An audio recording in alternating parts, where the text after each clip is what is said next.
I'm just going to do a very brief flyby on translation and side bending of the cervical spine. I'm going to have my thumb in the lamina groove in here pushing on the bodies of the spinous process. You guys have taken my workshops before, have seen this technique. We've been doing this for a long, long time, and it's excellent. I do it in every session that people come in. I check each individual segment to make sure that everything's moving in the neck. Don't want any restrictions in the neck.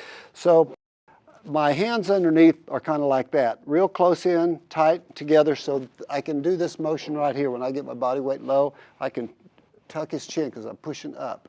You don't have to see this underneath to know what I'm doing.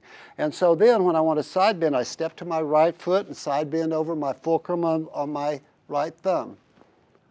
You've seen this under glass in my upper body videos. Now when I go to the left, do the same thing. Step to the left, get in the groove to the left, go up and down randomly, searching for restrictions.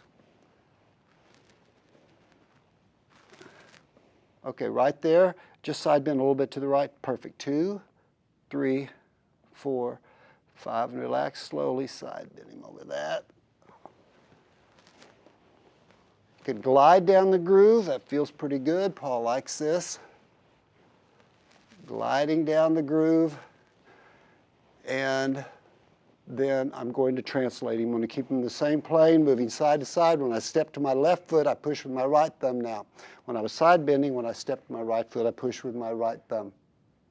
So when I step to my left foot and push with the right thumb, step to the right foot, push with my left thumb. So you get this kind of thing. It's an undulation, working all the way down. Watch his head staying in the same plane. This is a different mobilization. It'll feel completely different, and it'll give you a different result.